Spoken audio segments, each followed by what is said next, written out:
Vous savez que les laboratoires Sanofi ne sont pas à présenter. C'est un leader mondial qui existe en Algérie depuis des dizaines d'années. Je pense l'avoir comme partenaire, nous, en tant que société savante, Fédération Algérienne de Pharmacie, ne peut que renforcer un peu les liens donc, des pharmaciens de tous bords, quel que soit, j'allais dire, le profil des pharmaciens. Nous avons signé cette convention aujourd'hui pour établir, j'allais dire, un lien d'abord très étroit avec cette société et aller dans la formation médicale continue de tous les pharmaciens, quel que soit leur profil. Vous savez que quand on sort de l'université, nous avons un diplôme, mais dans le sens médical, il ne faut jamais s'arrêter de se former de manière régulière. Et je pense que ce type de convention viendrait à point pour faire de la formation médicale continue dans le secteur de la pharmacie. Nous, en tant que société savante, Fédération Algérienne de Pharmacie, nous avons toujours œuvré à faire de la formation, des séminaires, des congrès à nos adhérents, à nos pharmaciens. Aujourd'hui, la société Sanofi se joint à nous et je pense que ça ne peut que faire du bien à la profession et à nos collègues. Ça, c'est un autre volet. Là, ce que je viens de dire, je parle de la formation médicale continue, c'est-à-dire les gens diplômés.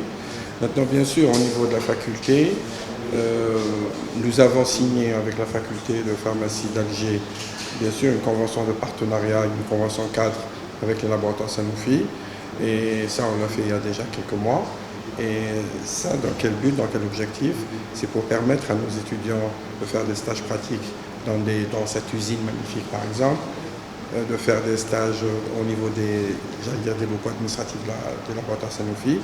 C'est comme ça qu'on peut arriver à une formation de qualité. C'est que la faculté ou l'université s'ouvre à ce monde socio-économique et c'est comme ça qu'on arrivera à un produit de qualité qu'on peut mettre sur le marché. Vous savez que le pharmacien est un acteur, j'allais dire, de santé publique. Le pharmacien intervient à tous les niveaux. Il y a plusieurs profils de pharmaciens qui peuvent exercer dans la santé publique. C'est un métier vraiment au carrefour, pluridisciplinaire. Si on va se limiter uniquement aux pharmaciens d'officine, aux pharmaciens hospitaliers, vous savez que le dernier maillon qui est en face du patient, c'est le pharmacien. Donc si vous voulez, c'est le dernier rempart à donner de bons conseils à l'utilisateur de ce produit, qui n'est pas dénué de tout danger. Vous savez que les médicaments, c'est pas n'importe quoi. Donc on a besoin de donner les informations justes et précises. Et tout ceci, on l'appelle l'éducation thérapeutique. Et ça fait partie un peu de la pratique du pharmacien d'officine, du pharmacien hospitalier. Ça fait partie un peu de son mode d'exercice. C'est de donner ce que nous appelons aujourd'hui, dans les nouvelles pratiques de l'officine, les soins pharmaceutiques. Donc le pharmacien, au jour d'aujourd'hui, est amené à donner des conseils précis aux patients et à ce qu'on appelle l'éducation thérapeutique. Il y a pas mal de malades chroniques qui ont besoin d'être suivis de manière régulière pour utiliser tel ou tel médicament. Ces patients ne reviennent pas à chaque fois voir leur médecin. Donc c'est le pharmacien qui s'occupe un peu de gérer certaines maladies chroniques que vous connaissez tous, le diabète, les maladies allergiques, l'hypertension artérielle. Tout ça, le pharmacien a un très grand rôle à jouer dans l'éducation thérapeutique. Absolument, absolument. J'ai dit que c'est le dernier maillon de la chaîne du soin, c'est le pharmacien. Faut pas qu'il soit exclu de ce système. Absolument, le pharmacien n'est pas un vendeur des produits pharmaceutiques, c'est un acteur dans la santé, le public, il fait partie du corps médical, donc il a reçu une formation pour, donc c'est à lui d'aller donner tous les conseils qu'il faut. Bien sûr, il y a plusieurs types de médicaments, des médicaments sous prescription médicale, et maintenant on parle des médicaments conseils que le pharmacien peut conseiller, peut dispenser aux patients selon certaines catégories de maladies, symptômes, tout ça. Je pense que maintenant ça se fait un peu partout dans le monde. Le pharmacien peut dispenser certaines catégories de médicaments dans la douleur, dans l'allergie, tout ça. On peut aller, le pharmacien dans son officine, aller donner ces médicaments aux patients en établissement, bien sûr, en établissant un contact étroit, une relation étroite, pharmacien et son patient. Donc on peut dire que la formation médicale continue joue un rôle primordial Alors, il y a deux types de formation, je reviens. D'abord, la formation, j'allais dire, primaire, initiale, la formation initiale au niveau des universités. Bien sûr, au niveau de la faculté, il y a la formation initiale, mais parallèlement à ça, nous faisons beaucoup de formations à ces étudiants d'éducation thérapeutique.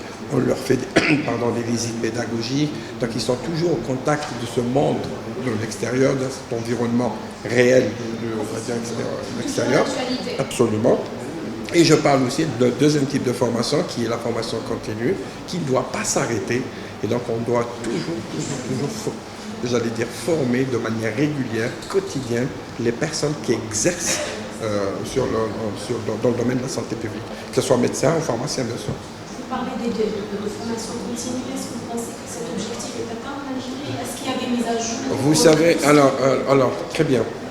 Ce qui n'existe pas en Algérie, la formation médicale continue en Algérie existe, mais elle n'est pas obligatoire. Nous œuvrons sincèrement à rendre ces formations médicales continues, à avoir des crédits. Chaque année, chaque professionnel de santé, qu'il soit médecin ou pharmacien, doit faire de la formation médicale continue et ramasser un certain nombre de points. Si on ne ramasse pas annuellement un certain nombre de points, on peut même nous arrêter d'exercer. Ça, parce que absolument, ça se fait ailleurs.